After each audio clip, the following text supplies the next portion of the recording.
সুপরিবারে সবাইকে নমস্কার। আশা করি আপনারা সবাই ভালো আছেন। আজকে আপনাদের মাঝে আমি একটা রেসিপি নিয়ে আসছি, তা হচ্ছে ফাসংহাং মিন্স পাঁচন। কথিত আছে আমাদের পূর্বপুরুষেরা সাংরাইয়ের শেষের দিন মানে আত্মাদা দিনে, আমরা যেটাকে শেষের দিনটাকে আত্মাদা বলি, সর্বনিম্ন 32টি এবং সর্বোচ্চ 50টিরও অধিক পদের সবজি মিক্স করে রান্না করে খেয়ে থাকেন।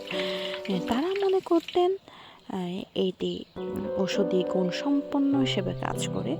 সেই প্রচলন থেকে আমরা প্রত্যেক বছর সাংরাই শেষের দিনে এই ফাসংহাং পাঁচজন রান্না করে খেয়ে থাকি।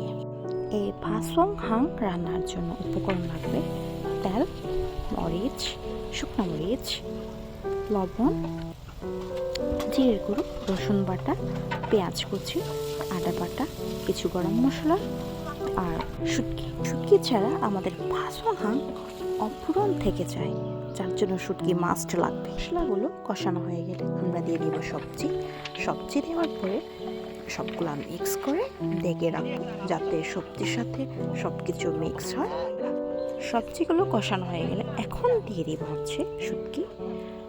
মশলা বেজে নেওয়ার সময় আপনি শুটকি দিয়ে বেজে নিতে পারেন, তাছাড়া এভাবেও দিতে পারেন।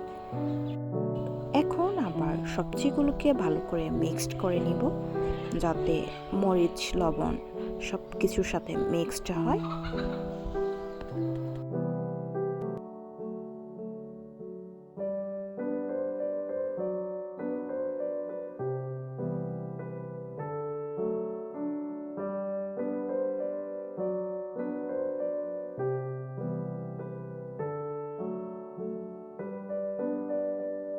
এরপরে দিয়ে দেব পরিমাণ মতো পানি, যাতে সবজিগুলো সবগুলোই ভালোভাবে সিদ্ধ হয়। আমাদের রান্না প্রায় শেষের দিকে, কিছুক্ষণ পরে নামিয়ে ফেলবো। আমাদের ফাসংহাং রান্না হয়ে গেছে। আমাদের আদিবাসীদের মধ্যে কার কার প্রিয় খাবার অবশ্যই কমেন্ট করে জানাবেন, এবং ভিডিওটি ভালো লাগলে একটা শেয়ার করে দিবেন। সবাইকে ধন্যবাদ। Bye bye. দেখা হবে পরবর্তী ভিডিওতে আপনাদের সাথে।